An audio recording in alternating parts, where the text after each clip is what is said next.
Hey, everybody, welcome to the Tech-Mex podcast. We're your hosts, Eric Mando, and this is episode Ocho. We're bringing you the latest in Bitcoin, tech, and wealth so you too can run for president next time. Dale. Dale.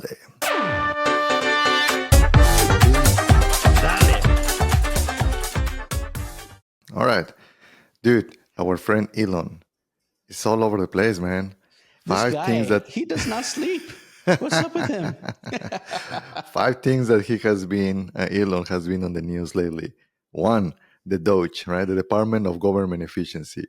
2, a meme. Do you remember that meme from kind of like they let it sink in when he purchased Twitter? Well, there is a meme picture in the White House.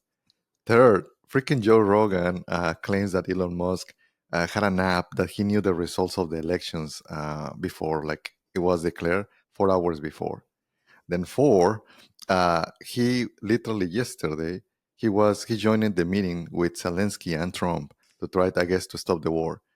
And finally, like today in the morning, basically rumors that on November 7th, that I was about to buy 4, which it seemed to be fake. But man, what is all this? It's just freaking Elon news. Yeah, there's just another day in Elon's world, I think. It's pretty interesting. But, let's jump into this Doge. Like, I think when people hear Doge, they think about the cryptocurrency, right? But this is not the same Doge that... Dude, it's just freaking troll. Like, right? It's literally probably the reason why he chose that name. He just, Department of Government Efficiency. Yeah, he does love irony. He's always said that, right? I think he wants to instill Doge as the currency for the U.S. government. At least on efficiency, for sure. So, look, I have mixed emotions here, right? The way that he treated some of the companies is tough. It is very tough, right? I saw it firsthand. But also, if you see all of the progress that he has made, you can go in either side, right? You can go in a side where it's like, oh man, this guy is cruel. Or you can go in the other side. No, Elon is awesome because he's like helping humanity, right? And building all of these advances. So again, I don't want to go into the moral part of the conversation, but everybody doesn't like bureaucracy, right? So I think that, and maybe he'll add maybe some more technology there to make it efficient, right? AI, maybe some Tesla robots instead of the people in some of the positions there, right? So what is your thinking? Well, okay, so obviously, for those that haven't heard of it and have only heard of the currency, right? Department of Government Efficiency is this new thing that Elon and Trump have come up with so that they can, like you said, cut through the red tape and cut through the bureaucracy and perhaps make a lot of the areas within the government a little bit more efficient in hopes, I guess, of saving money. I think that's probably it. We've always talked about here on the podcast how,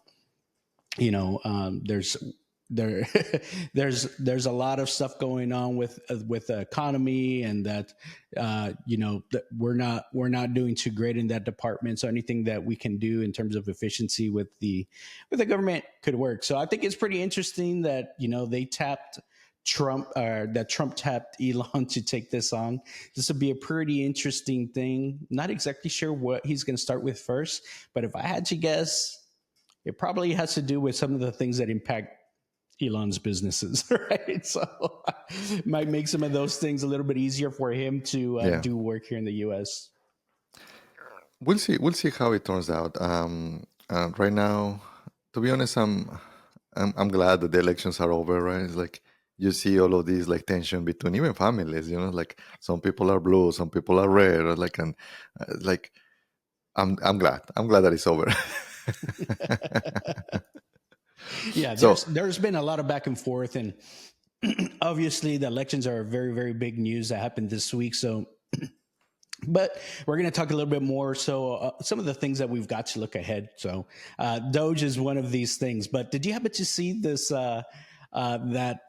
that tweet that did go around with Elon Musk bringing in the sync, just like when he brought Twitter and he dropped the sync, let that sink into the Twitter headquarters. That's been making the rounds right now on the internet with the White House. I wonder if he's going to get the corner office over there. I doubt it though. But there is some moves that he's doing right behind the scenes too, and he's getting political, very political. Um, what do you think that is like? Why do you think that is because it's affecting his business too much? That maybe it's like, well, as might as well.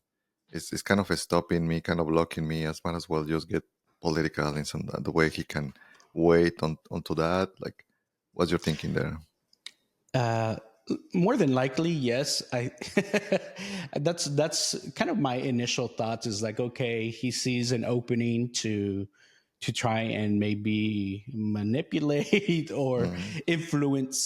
influence government heavily. Wink, But wink, influence. yeah, influence. And so here's the thing, though. I think we've always talked about, or I think it's always been said that they want to get corporate influences out of the government, but here you're kind of doing the opposite. So this will be very, very interesting. Like, can they really straddle this line and kind of keep those corporate influences out and do what's best for the people rather than what's best for business? This is going to be an interesting thing to see, and Elon's right in the middle of it.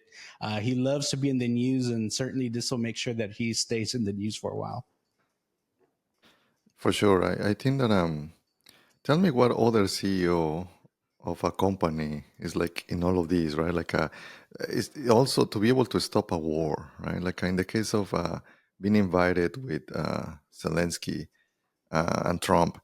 Remember that Trump in some of the interviews he said that he will just literally when he will become a president, he will stop the war, right? So I'm I will thinking stop the war in 48 hours.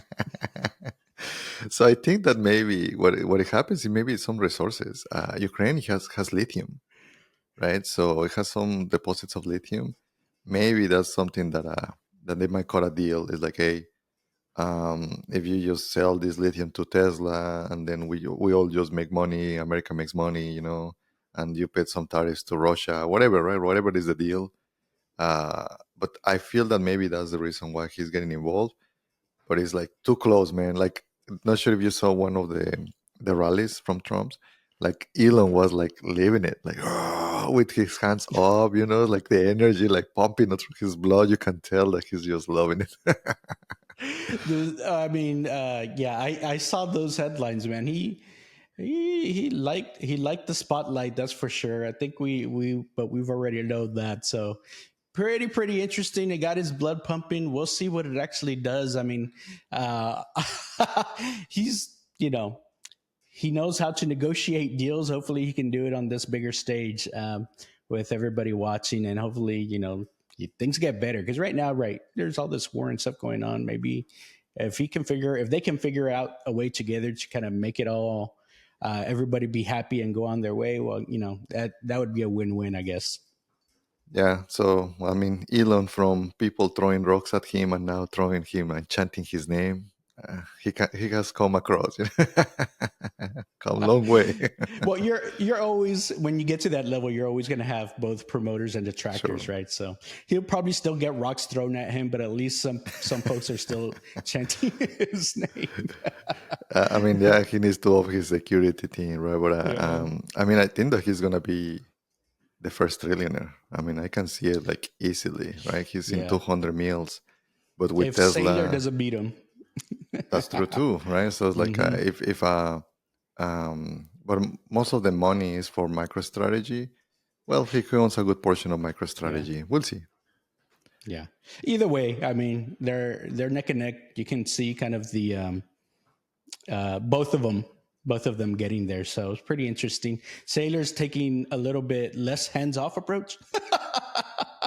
And he's doing it kind of just monetarily and trusting the math and the science that eventually is going to get there versus But Elon is just getting his hands in both, everything. yeah, though, but both are getting political.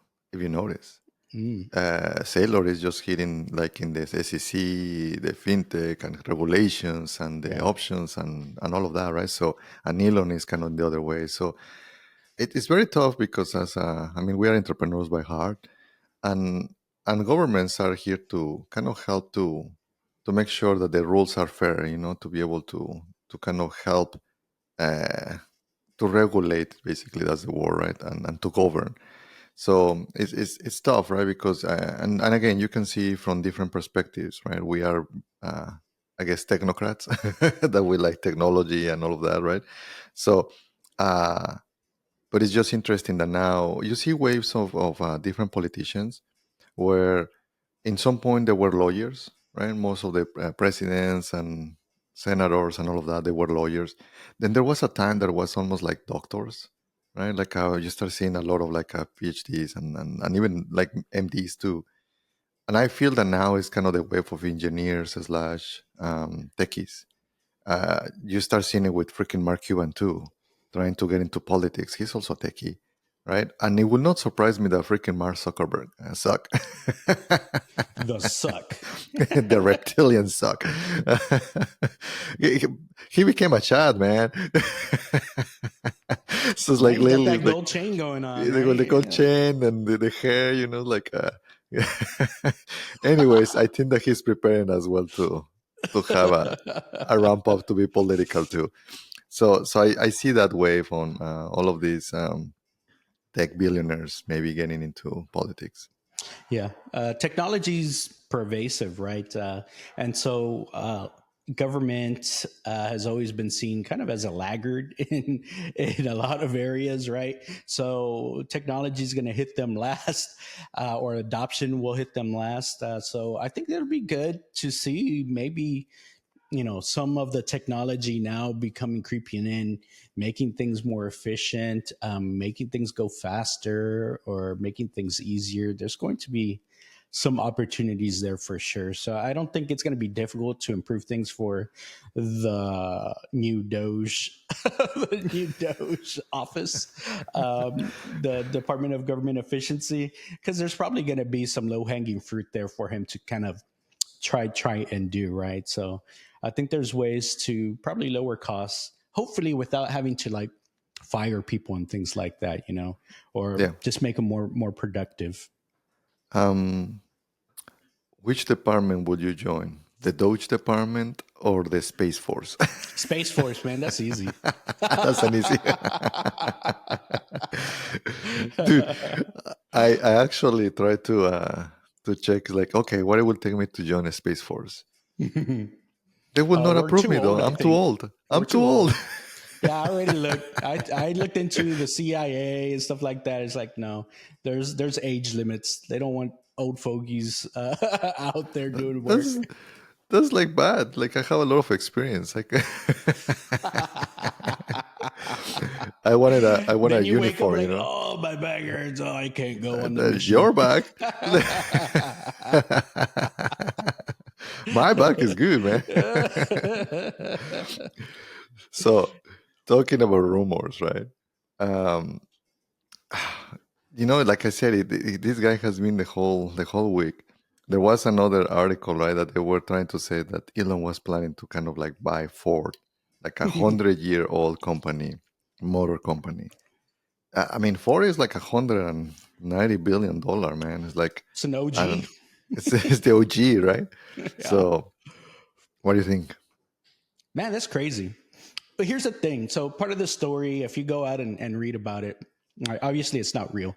Elon did not buy Ford. And Ford's already come out and said, no, this is like completely false or made up. I think the backstory is that there were someone was using AI just to pump out stories or something like that for a channel, and it hallucinated this whole Freaking thing. hallucination, yeah. But what do you think? Do you think maybe it's seen something in the pattern in the future? Like maybe that's a thing for Elon to go tackle, Yeah, they remember that AI is not 100% there, right? So it's maybe 80% the way, and that 20 hallucinates. And the way that you are describing is, I think that is something that might be happening, where it's like, hey, Tesla is the EV and Elon is everywhere. Then it's like, and he has a lot of money. Then maybe he can basically try to predict in a way, even when the person was not even asking, right? Just to Mm-hmm. maybe they were thinking like, hey, could you provide me stories about Elon and motors companies, Tesla, and it's just kind of figure out maybe that's a path, right? So we are seeing a different type of creativity, right? Because AI is getting injected. So we'll see how that shapes out, because it's gonna get very hard to figure out what is real or not in Yeah. videos, in sounds, right? Uh, Last week I was able to clone my voice. So we have a bunch of podcasts, right? So we have a lot of different episodes, and it's like, okay, how close I can get this thing to do, dude? I'll say that actually that thing is like 95%. Yeah. You never know. Maybe this is an AI too. That's right. So I think that yeah, it was very close. Even my wife's like, it's like, you need to pronounce it this, but she was thinking that it was me. Like, no, Mhm. this 100% AI. I didn't do anything. So very very close to reality. And the good news is that that company is called 11 Labs.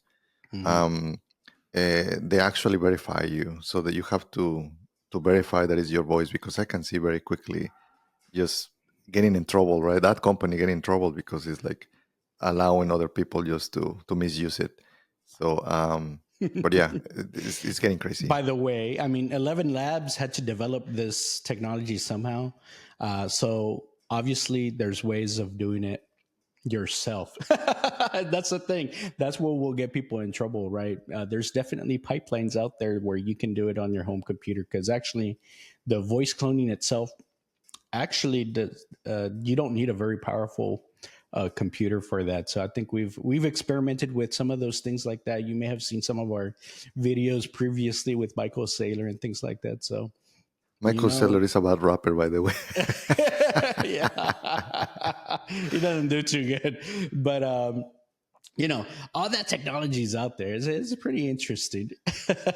Yeah, and the same with images and videos, right? So AI is very good on categorization, images, voice, right? Video is still kind of not there. I think that Mhm. maybe a couple more years to actually get there, but it will be so amazing when the amount of content that it will pop, right? I think that, do you remember those books where you can choose your story? Like you were Mhm. reading a book and it's like, hey, if you want this person to die, go to page blah blah blah, Oh right? yeah. Choose your own adventure. Yeah. Yeah, exactly. I really think that that's what is gonna be like the movies. It's gonna be choose your own movie, right? Like what type of Mhm. end? You want happy ending or not? Yeah, that'd be Actually, kind of cool, right? that, yeah, yeah. So, or you want to the end 3, 4, 5, right? So whatever you want to choose, right? Uh, in the whole thing. So, but we'll see. Right now, it's not final. You can see like the video morphine. Sometimes the fingers, the hands, and all that is not working properly. Definitely. It's not perfect yet, but AI is getting there. So just like the story about Ford, it's not quite there. Might be plausible. A lot of people believed it. Ford actually had to come out and say something about it, say, no, guys, this is not true. We did not just get bought by Elon. So, all the more reason just to make sure you're being careful. Take a look at the articles, make sure what you're reading is actually true. Do some fact checking, because things are getting crazy out there, y'all. Yep. Cool. Now move on to next topic though. Bitcoin. All right. So Bitcoin. what's new there? Okay, first of all, I gotta say, new all-time highs this week. I think it's very, very exciting for us OGs that have been out here waiting for this to pop off. It's been going sideways accumulation phase for like since February. So, like 8 months, 9 months of sideways action for Bitcoin, just oscillating back and forth. It finally did break this kind of sideways action, and on I think leading up to the news on the election and things like that, it popped up above. I think Hmm. it may have touched 77, 78, It something did. like It did. that. It did touch 77. Yeah. 77. So right now it's just under 77K. So I think right now we're at all time highs. Reminder: like, subscribe, and go check out our all time high videos. They're a good time. It's got a mixture of a bunch of different memes and set to some music. So you got to go pump it up. But there's a reason for this. Okay, So obviously, we covered some of the things leading up to the election where Trump did make some promises about Bitcoin and crypto in general. He was at the Nashville Bitcoin conference and he spoke there, and he made a lot of announcements there about what he was going to do if he did become president. So we're going to cover just like the top 10-ish things that Trump said he would do if he became president for Bitcoin, which is causing all this excitement and the price going up. Among other things, we knew Bitcoin was going to go up, but this might accelerate it just a little Yeah. bit. So yeah, exactly. I think that either way, right? If Democrats will win, I think that it will also. There's some things that it was happening in the banking industry, right? Like you have the BlackRock with the ETFs, and you have the options coming in, which kind of will allow any other hedge funds to start playing. So all of that was already in motion even before the election. So uh, yeah, excited. One of the ones that I'm excited is as well uh, the kind of the reserve, the national reserve, right? 1 million BTC, which is a lot. Remember, there's only like 21 meals, but with all of them bitcoins that they have been lost in wallets, and why not? It's like and plus all of the Satoshi. I think the Satoshi has also a million, right? So and they haven't moved. So basically, probably he's Yeah. just not gonna move them anymore. So maybe about what 18 millions Maybe, yeah. Think bitcoins. about all the diamond hands that are out here. Your BlackRock's, they got diamond hands. Michael Saylor has diamond hands. Satoshi has diamond hands. They're all going to hold on to their Bitcoin. A lot of the OGs have diamond hands. They're holding on to their Bitcoin.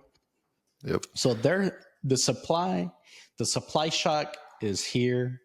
And by that I mean like, hey, there's people are shocked. Where's all the supply? That's a supply shock. It's like it's drying up. So when someone wants to buy some, you're gonna have to pay a premium just because it's going and going with all the ETFs, especially. So Yep. on add on top of that, the U.S. buying Bitcoin every day, similar to what the ETFs are doing right now, that will certainly have some upward price pressures. And remember, the government doesn't even have to buy it yet. Sometimes it's just easing because, yeah, there were bad actors.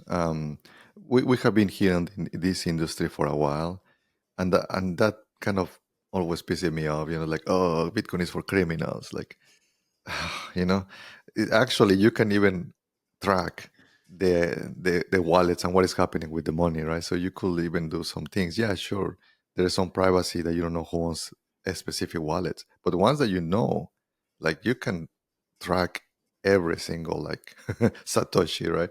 So Mm-hmm. uh, I'm interested on that one because I feel that that will give a lot of strength to the whole economy. Banks, companies, right? So if the government is doing it, very likely also companies will start replicating the same thing as Sailor did, right? Maybe instead of putting their cash, they'll use almost like their saving account. So they'll keep their cash that they have there, they'll keep it on those reserves. And I think that in some points, obviously, the price will stabilize. It's still going to go up, compared to the dollar that is actually deflationary, right? It's going to go to almost like Argentina, right? Losing 90% of the value. If you don't believe me, look at just the 120 years before, right? Like the dollar has been losing value year over year. So that Yeah. one is an interesting one. Yeah. So you might think, okay, what is the National Reserve going to do, or what exactly is it? So, National Reserve would be just very similar to how the government used to have gold.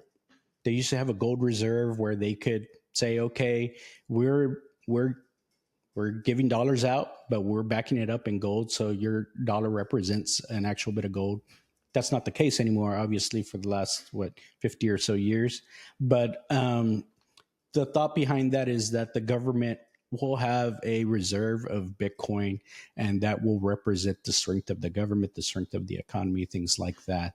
Um, I think there's some other plans that they've talked about, perhaps using this reserve of Bitcoin to help pay off some of the debt and things like that that the U.S. currently has, because it has trillions of dollars, right, and adding trillions yearly, just because of the current interest rates and things like that that it has to try and pay that off. So there's some strategic things that you can do with this. But the key point here, I think, just in general for Bitcoin and the price and things like that, is that the U.S. government will likely be daily buyers here. Right now, Bitcoin mining only produces a certain amount of Bitcoin every day. That's already being bought up by ETFs. Adding another buyer, you're having to split that even more. So uh, there's only so much Bitcoin to go around, and the big buyers are coming around, and they're going to be buying it every day. And again, once the U.S. does it, there's going to be a lot of other countries around the world that are going to be like, you know what, we got to do it. It's the whole game theory too. There, Mhm. um, it's gonna start this domino effect. Yeah, and there are a couple things that are easy for the government to do. Number one is to free Ross Ulbricht, the Right. guy from Silk Road. Yeah, he did a couple things there that he enabled bad actors, right, to start using like Bitcoin as a exchange for like drugs or whatever. Mm-hmm. But I think that maybe the guy pay his sentence. Like maybe that one is one of those that it will be easy for the government to pardon him. The other Mm-hmm. one that is actually also easy to do is like Gensler, Gary Gensler, just pack your shit and GTFO from here. Let me say that again. On day one, I will fire Gary Gensler. And all of the Bitcoiners there. He's like, wow, I didn't know that guy was so unpopular. And then he said it again, right? So just for those that you guys don't know, uh, that guy is kind of the head of the SEC, which is the organization that regulates a lot of the trading commission, right? Secretary of Change Commission, and and the guy has been just as obstructive. Even sometimes they're asking him questions about, hey, why you're doing this, right? What uh, people is trying to understand the reasoning behind it. And you know what? Maybe right now it's a little bit more of a my thinking is like, maybe somebody has something on him, like some blackmail. Politics. Yeah, there's something, right? But either way, he's not going to be there for long. So that's obviously going to be a bright spot for a lot of the policy and the regulations and the clarity for all the businesses that are trying to work in the crypto space. If he's out the door, hopefully someone that is actually interested in creating policy that actually helps will get put into its place, and the whole industry will benefit from that. Yeah. And there are a couple others, right? Like preventing the CBDC. I think that Trump, he has been saying that he wants to make America great again, which is, a dollar, just keep dollar. It's going to be interesting how it's going to intertwine Bitcoin through, with the dollar. But yeah, for sure, I don't think that he is going to try to keep going with the CBDC, which is the coin, the government coin, right? Yeah. And I think very, very important in all this, he recognizes the need for privacy and for promoting your own custody, right? So we've always said before, not your keys, not your coin. So he's going to make sure that if you don't want to have your Bitcoin on an exchange, or if you don't want to have go through Schwab or something to go buy your Bitcoin, or buy an ETF. If you just want to hold it, you can hold it yourself. So I think that's something very, very important. And they even talked about things like you don't have to pay capital gains whenever you buy using Bitcoin. So all of these things that have been question marks in the past for Bitcoin in terms of clarity. How can I use it? How can it be used? When do you pay taxes? Things like that. A lot of that is going to become a lot more clear. And I think he's already said in his first 100 days, he's going to have a crypto committee or a Bitcoin committee stood up or put in place so that all of these things can be clarified. It can be put on paper. It can make sure that everybody knows what to do and everyone's playing by the same rules. So I think that's going to be great for the whole industry. It's about time, man. It's like we have been asking for that. It's like just give us some clarity. How do you want me to report in my freaking like, Yeah. you know, IRS statement, right? So it's like It's great. This is all good news. I know that sometimes the hardcore Bitcoiners is like, no, this is against what Satoshi wanted. It's like, no, bro. I mean, you have to get regulated. In that way, there is less problems like FTX, right, and all of these different hacks. Then you might be able to even get some loans against your Bitcoin because guess what? Sometimes the bankers they call it dead money, and the reason why they call it dead money is because you cannot do much with the Bitcoin because what guess what? Hodlers they don't want to sell it.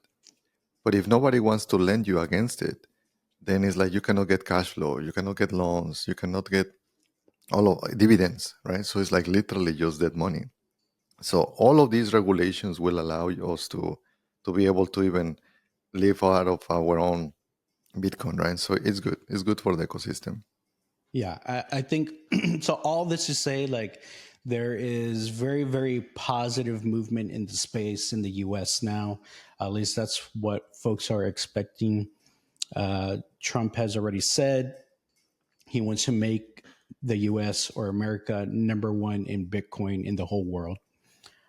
So he wants this funny thing. He wants Bitcoin to be made in America, and by that he means he wants mining to occur in America. So he wants all the Bitcoin to be American made. So obviously they're going to start looking at policies and things like that for mining. Of course, with that comes like energy requirements. So I think they're even looking at nuclear and things like that to help not just power Bitcoin mining and crypto mining, things like that, but also even AI and things like that. So I think all of these technologies are kind of culminating together, and so this is going to be very, very interesting what actually comes out for all of this. Pretty interesting things here. Yeah, I mean, whether you and we're trying to always stay away from politics in the pod. Kind of very hard because a lot of these things are like highly political, right? Regulations and things like Yeah. that. So, but it's something that, for me that is interesting on these past couple of weeks. We live in Texas. Um, it actually kind of Trump's makes this thinking of America is great, right? And even his slogan, let's make America great again, right? So you can start seeing people again trying to wear the shirt like, yeah, and I'm American, right? So um, it's a I like that sense of patriotism, right? Like people is looking into that. My daughter, she was a costume for Halloween. She has one of those blow up costumes about a bald eagle, and then she Uh-huh. put a flag, American flag, right? She was born here, and it's like everyone was loving it, man. I mean I didn't thought about it, right? Well, she just did it, but like we were like on the streets, like, yeah, America, yeah. It's like, yeah, go America. And there was a couple people like, is that a chicken? No, it's a whole eagle, right? but but yeah, my point here is that people again is like again believing on the country, believing that we the American dream, which basically this is what this country is all about, right? The American dream. Uh, which that kind of leads to the next topic on Waldo. Did you hear though? There was this when you sent me this TikTok, Mark Cuban was saying that in 2023, 82% of the businesses that they were open, there was a Hispanic person there. It's super high, man. Like what the That's heck? very, very high. 82%. Well, you know what? Latinos, that's what they do. And I think there's some basic reasoning to it, in that some of the folks that just get here into the country, um, some of the services and things like that aren't set up easily for them, so they're kind of in a way forced to start their own business and things like that. At least that's the best way to try and start and get ahead. So I could see some of that. 82% is really, really high, but that just shows the strength of the that Latinos give to the whole American economy. So it's pretty interesting here. Yeah, yeah. So it's just the rules in which is different countries, right? So like in Mexico, if you open a company, it takes you almost 3 months to be able to open it. Hmm. It's just there is so many regulations. Like so much bureaucracy over there sometimes, and I understand why they did it, because there is a lot of corruption too. Hmm. So, but those type of things they have to automate. Like Latin America has to have a better way to open companies, because at the end of the day, that's your cash flow of trying to make sure that here in America you can even do it in one day. You go to the courthouse, you open this thing called DBA, which means doing business as, and they give you permission to open a business, right? Like whatever it is, like for our podcast, right? We can say Tech-Mex podcast DBA. Then we grab that document and you take it to the banker, and they allow you to open a bank account, and even they gave you a couple checks for you to write. So in one day versus like 100 days, right? 90 days, 100 days from in another countries, which is Yeah, huge. that's true. They'll even give you a credit card. It starts spending right away. That's right. So, which at the end of the day, that America understands that is that the economy, the whole capitalism, like the wheel, right, to be able to keep turning, right. So, um, and I feel here that the rules are more fair in a way that if you work hard, right, and you're trying to be more strategic, you are able to make it. So, but it was very interesting to me that 82%. I didn't know that it was that high. Yeah. And again, this was coming from Mark Cuban. I don't know how he was getting this information from. Yeah, I was Maybe it's gonna fake say news. we didn't really fact check him or anything like that, but I do trust Mark Cuban. I said, "Well, is Mark Cuban Latino? He has his last name's Cuban." Like it's like we looked it up. No, Mark Cuban is not Latino. He's Jewish, right? So we got our Jewish brothers here looking out for us. That's kind of cool. But you know what?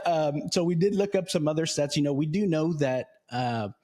We've always said, Latinos contribute a lot to the U.S. economy and things like that. The Pew Research Center says that Hispanic population in the U.S. has reached already 63 million as of 2022, and I know that those numbers are always kind of changing. So that's part of the reason. I mean, Latinos are a big part of the population as a whole, right? That's what, probably like 20% or so of the U.S. I mean, population being in the Latinos. rate that we're going, they are not stopping. Latinos are not stopping having babies, man. So it's like other cultures are right. Like, but Uh-huh. no, Hispanics is like they're baby makers.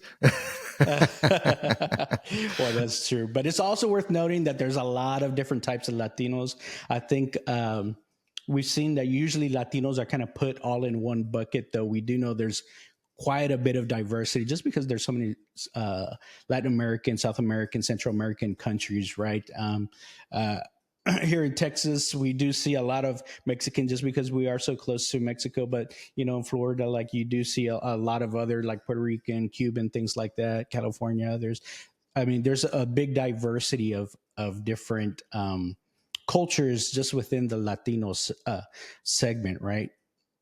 Which one do you prefer? When there are sometimes forms, like do you prefer that for them to call like Latino or Hispanic? Um, I think they kind of mean different things, and I usually don't get like too specific in that. Even though, like in the healthcare industry, they do try to make it a little bit more specific because you want to get demographics and get specific. It helps for research and things like that. But I think Latino, just in general, means like I guess maybe heritage from one of the Latino type countries. Hispanic, I think, comes from like the the Spanish conquistadors coming, so you have some of that blood from that. I know Dude, there's a little bit of like the colonization and stuff like that. Some people don't like that, so they may not use the term Hispanic. And then there's a lot of Afro Latinos that maybe don't necessarily have that same bloodline, so maybe they're not Hispanic, but they're still from a Latino country. So I think there's a lot of confusion in that area that maybe is not clean. Do you have a preference? before that though, this week, my daughter, we are in Texas, right? So, but she's getting this Texan accent, and she's like, "Yeah, I see my blood, Mama." It's like conquistadors.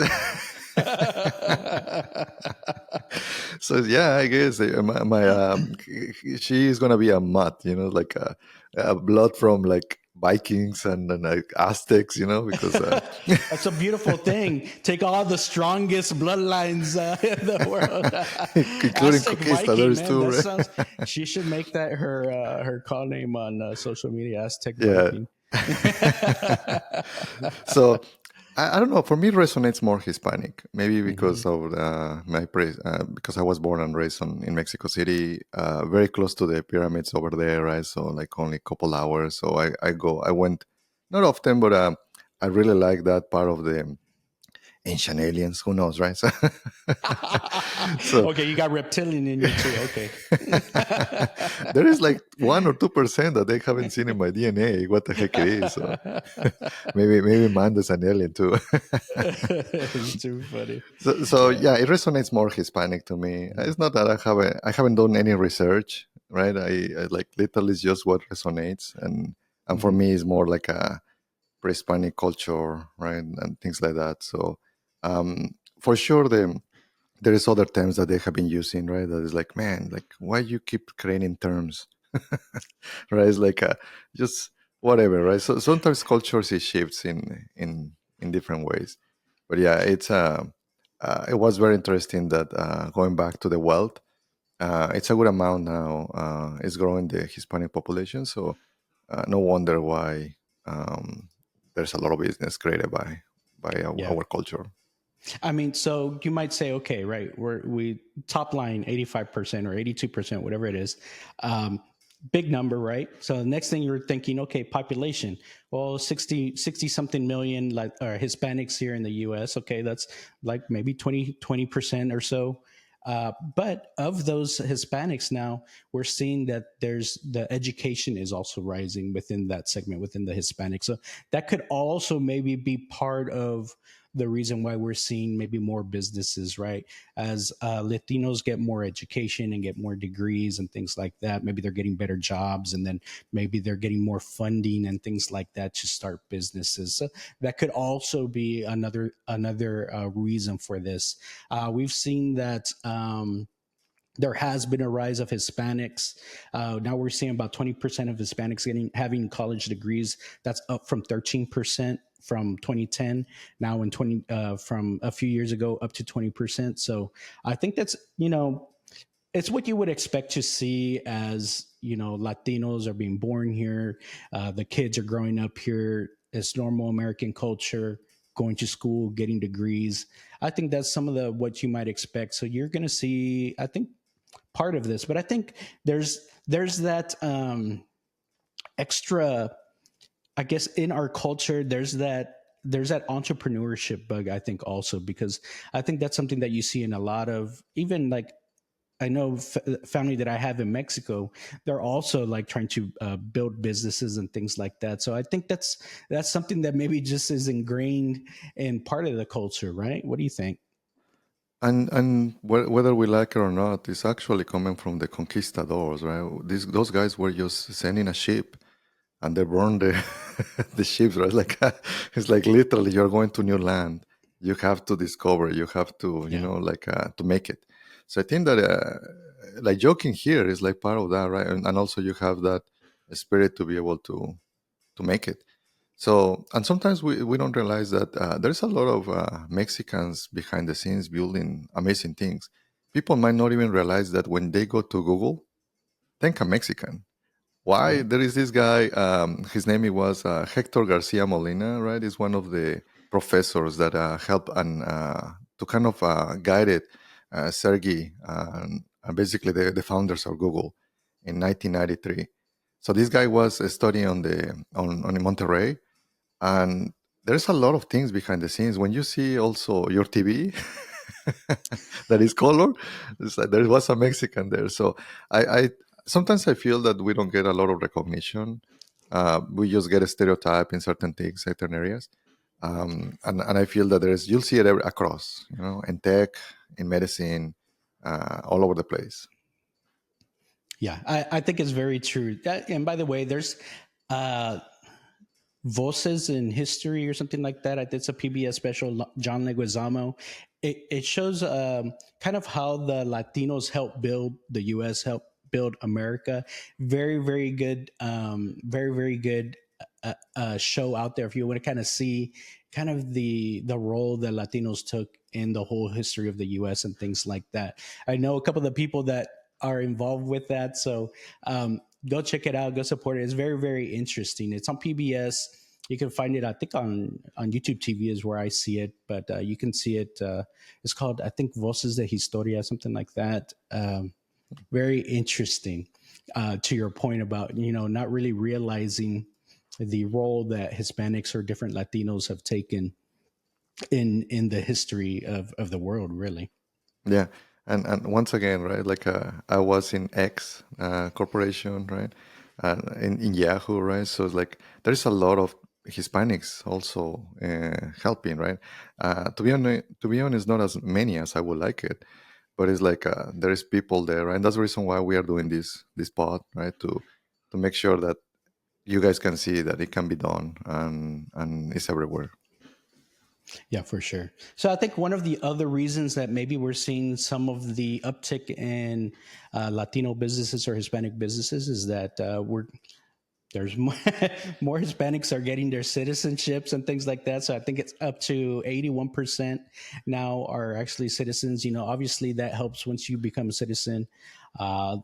With financing, you have access to banks, you have access to lending, you have access to all the normal programs that might help, like SBA program here in the U.S., different things like that. So that's also a contributing factor. There's more and more folks that are becoming citizens.